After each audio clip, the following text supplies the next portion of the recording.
Okay, does it work? Yep. Everybody can hear me? Great. Huh? It works. Yes, thank you very much. I'm very honored to be here. It's a huge privilege to me to talk to all you very intelligent people trying to make the brightest people. Oh. My name is Alan Rasmussen. I'm a senior manager at Lego. I'm working with technical innovation. And my focus is new materials, new plastics. So basically, I try to make new plastics into Lego. And quite frankly, I couldn't imagine a cooler job to do than making these very nice, shiny bricks in a new way. Prior to this, I was a managing director at a small producer of master batches. So just to illustrate that, I both have the feeling of a small company in the industry and also of a larger company in the industry. But please keep in mind, I'm not talking of the entire industry when I'm here. I'm not even talking on the entire Danish industry, or Lego for that matter. I'm just talking as myself, and obviously I share some of the values of Lego. So who am I? Just so you know what context I am in. I was actually a master at this very university. And actually, I finished in '97. So that was just the year you started conceiving these ideas. And maybe it was me. Maybe I was thinking, well, look at that, what's coming out there. We really need to rethink the way we are educating these students. I'm just going to talk briefly about Lego so you have an idea about what kind of company we are. Many of you obviously know the brand, but just to give you a slight history, I'm not going to make a company presentation. That's not why I'm here. But it's a very old company. It was founded in '32, so it's close to 80 years now. Back then, it was a carpenter actually not being able to work during the crisis in the '30s. So he started making some of the leftover wood he had and turning that into toys and trying to sell that. And that turned into a much better business than being a carpenter. Actually, 2 years later, he said, we need a name for this. And he put together this Lego as short for the Danish leg godt, so play well. And that's been sticking around ever since. Actually, we didn't start to make plastic until the late '40s. I'm going to come back to that, but just to give an idea that the first like 15, 20 years, we were only making wooden toys. We are about 10,000 employees now. This is back from February, so we are getting above 10,000 now. These are the three guys that have been leading up the company all along. The guy in the back, the old guy, that's Ole Kirk Christiansen, the guy who founded the company. The guy in front of him, that's his son, Godfrey Kirk Christiansen. He took over, and he was the guy who thought of this idea with the Lego brick and putting system into play, as he called it. And the little young guy, he is about 65 or something like that now. That's the current owner of the company. I'm not going to dwell too much on that because it seems like something that every company has, these nice buzzwords, but just to look at the first one, like Martin said, we want to inspire and develop the builders of tomorrow. And that is the people who are coming to you in like 10, 15 years after that, trying to be educated. So there is some sort of synergy between our companies. I don't know how many people outside Denmark that has known that Lego was actually in a huge crisis like 5, 10 years ago. Back then, sales were dropping. It's not going to be that dramatic when you look at these curves as the next one I'm going to show you. I'm going to show the earnings curve where it really, really didn't look good. But at that time, we were so focused on doing everything new. And that's very easy to do when I'm like myself. I think we should do everything new as well. But at some point, we had so many new stuff going that we couldn't really control what we were doing best, making these Lego bricks. As you can see on the turnover, that's a company bleeding. And back actually in 2003, we got a new CEO that said, away with all the new, focus on core business. And that's also important every now and then as engineers, because that was the O part in CDIO. That was the O part, that was the operating part. We needed to focus on what we were doing and doing that better and cheaper and more efficiently. So we could actually keep on being a company and then go back to the other CDI. That is, in my opinion, more fun. This is such a Lego picture. We are so fond of our product, we are trying to do everything Lego, and eventually you end up with something I can't even see where the dots are. But it just shows that we are obviously a global company, and we are actually still making our the major production site is still in Billund, Denmark. And on contrary to most other toy companies, actually I only know of one more toy company, that's Playmobil. We are the only two companies that, at least in European companies, that produce in Europe, so not in China. And we are still focusing on producing here because it gives us the edge of being more flexible. That was another thing that went wrong in the crisis. We weren't able to sell the boxes that we're selling because there's a huge lead time going from China. But we do have, but we do have production site in China. And obviously, once the China market starts to buy Lego, we will start producing there as well because we need to be close to that market. That's why we started up a production site in Mexico, so we are closer to the American market. So to the Chinese people in here, go ahead, buy some Lego. Oh, what did I do now? Oh. Now this slide you know. Otherwise, get out of here.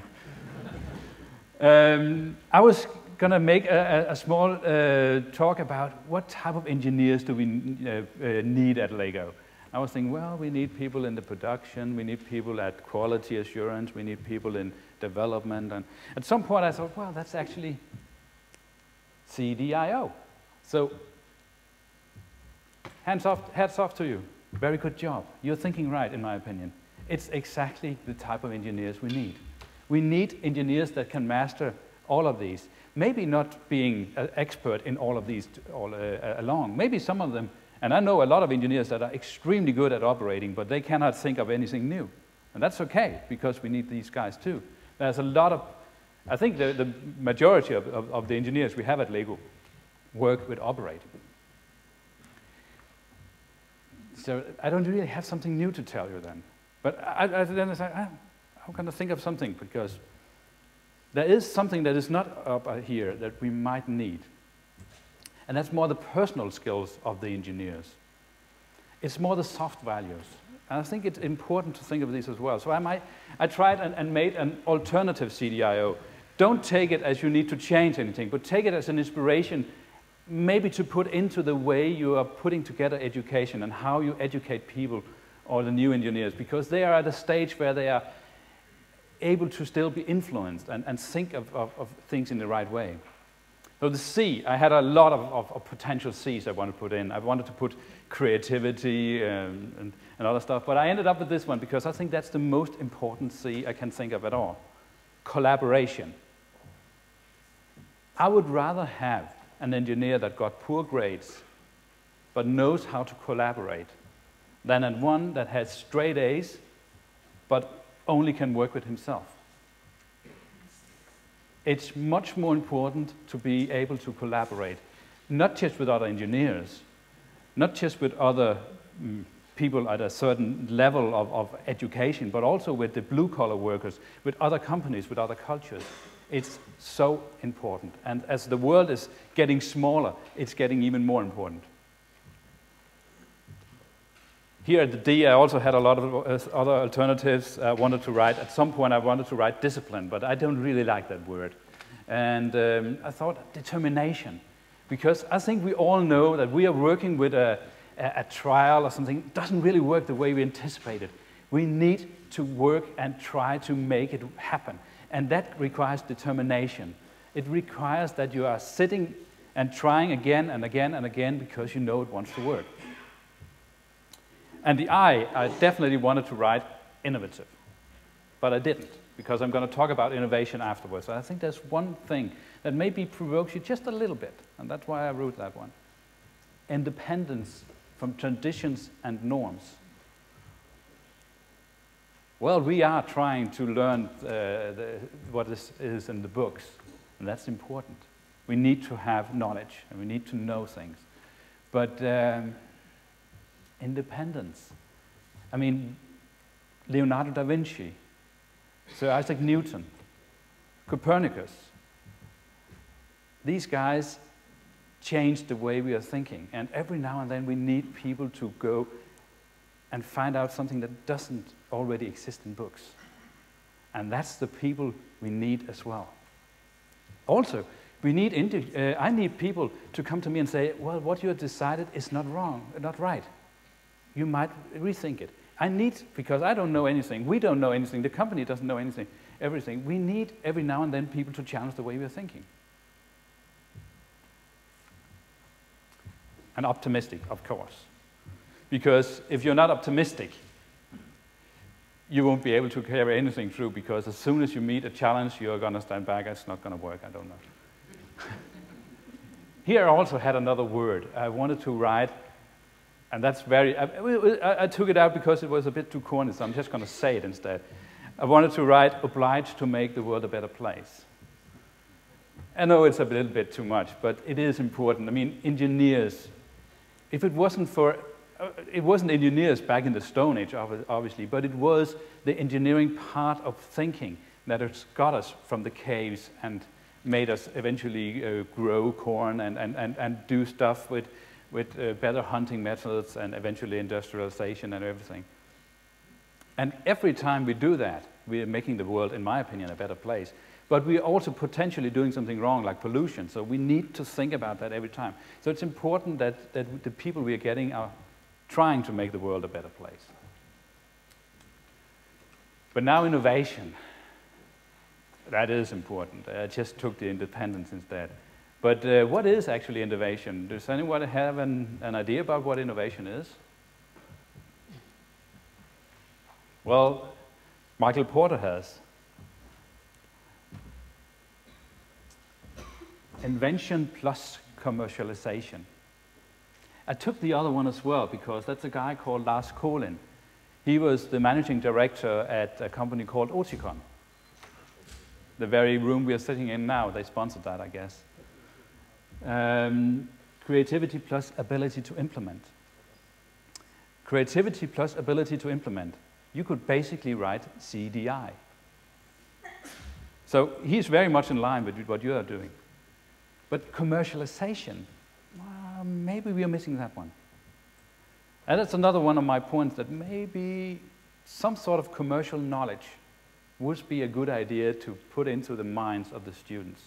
Because the more technical you are, the more focused on that, the more a tendency you have to lose the commercial aspects. Otherwise, you end up with innovations like these. I actually think it's quite nice. I mean, every now and then we've been sitting in a train and you're nodding your head and, well, it would actually be nice to have it stuck, right? Who hasn't had a cup that has the hinge a bit too small? Well, there's 5 there. There should be one that fits your fingers, right? I would like to just once butter my toast that way. And there's a Danish cartoonist from the early century that has made a very efficient way of using an umbrella and actually collecting rainwater and washing your feet and putting out your cigar at the same time. I took these inventions because every time I see them, there's something to it. There's actually some sort of logic behind it. It's completely silly, and nobody would buy them. But there's some sort of logic to it, and that's the point. You need to focus on commercial aspect as well. Because, as I write here, product development without commercial insight is, at its best, meaningless. And even, most of you are from non-profit organizations like universities, but even you have to think about the commercial aspects, because you need to get funding, or you need to work together with companies eventually. If you develop something new, it would be good to put that into a commercial context, because that's when it starts to be used. That's when innovation happens. The person who invented the first wheel was an idiot, but the person who invented the other 3 was a genius.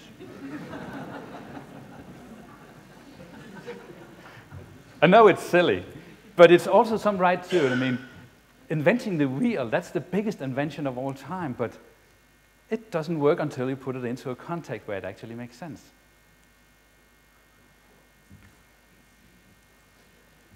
Another one I really would like to stress, cooperation or collaboration between us and you guys.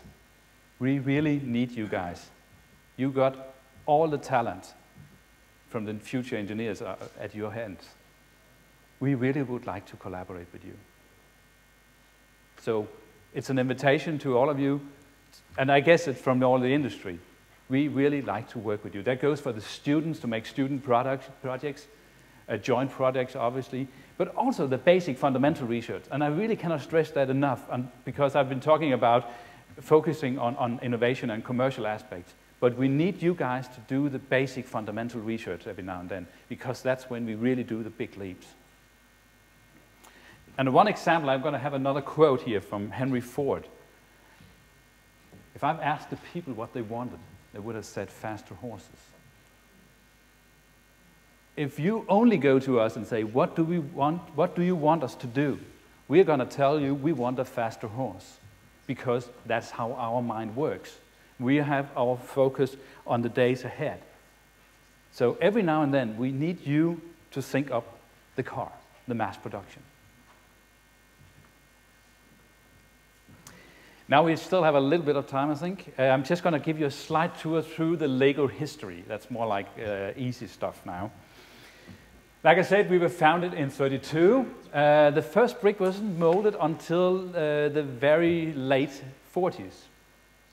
And it was only in '55 we actually started using these Lego bricks into building stuff. At that time, it was just building blocks like anything else.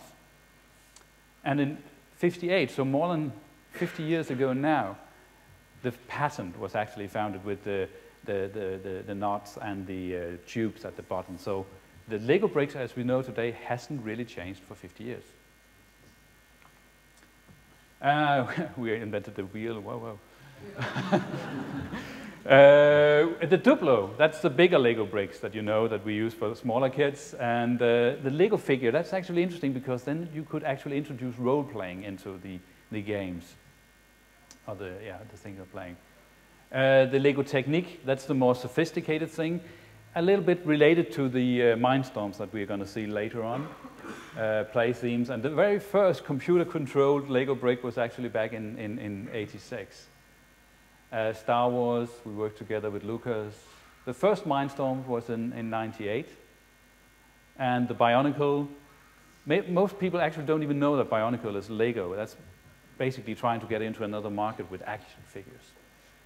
The Mindstorms that we are knowing today, that I hope some of you are going to play with later on, is the next generation was launched in '6, and then we have the Lego games that you know, or I don't know if you know, but it's another attempt to get into another market.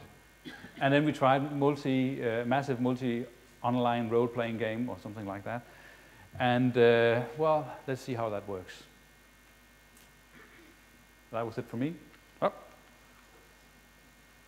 I'm just going to give you, to end this presentation, some fun Lego facts. Over the years, approximately 485 billion Lego bricks has been made. That's a little bit old, this data. It was from February, so we are actually above now 500 billion.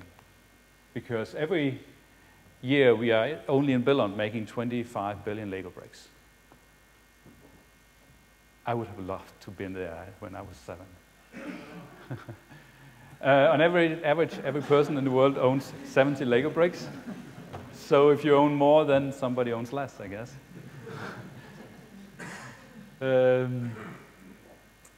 If we put the Lego bricks together on the side, it would reach 10 times around the globe every year. That's a little bit cheap, I admit that. Good year, go home.